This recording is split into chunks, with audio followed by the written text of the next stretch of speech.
1994. Two Nobel Prize winners, a bunch of PhDs, and some Wall Street OGs decide to start a hedge fund. It's like The Big Bang Theory meets Wolf of Wall Street, but with more derivatives and less Margot Robbie.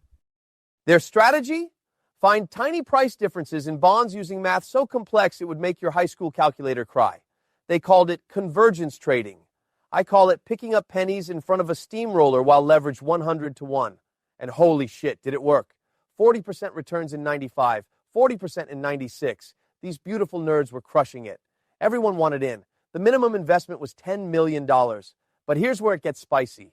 They weren't content with normal returns. No. They leveraged up 25 to 1, then 50 to 1, eventually 100 to 1. That's like taking your mom's credit card and applying for 99 more. August 1998. Russia defaults on its debt.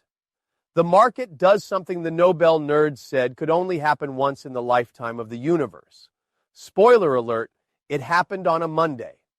Their models said they couldn't lose more than $35 million in a day.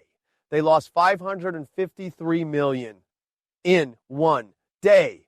That's like me telling my wife I can't possibly lose more than $100 on leverage trading then. Well, you know how that story ends. It got so bad the Fed had to gather 14 banks in a room and be like, fix this or we're all screwed. The bailout was $3.6 billion. Even my margin calls aren't that big. Yet. The best part? One of their Nobel Prize winners, Myron Scholes, had won his Nobel for figuring out how to price options. My brother, you couldn't even price your own risk. Here's their fancy Black-Scholes formula. Actually, I won't even bother explaining it. It's just a bunch of math jargon that basically assumes markets behave predictably. Spoiler alert, they don't. It was like building a hurricane shelter out of playing cards because your math says the wind shouldn't blow that hard.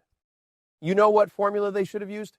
Don't bet the farm on math that assumes markets are rational. Remember, folks, if someone tells you they've solved the market with math, check if they've ever actually traded. This is Degen Dan, reminding you that sometimes the smartest guys in the room are the dumbest guys in the market. You know what LTCM really stands for? Leverage takes cash, man. Now, excuse me while I go apply for more margin.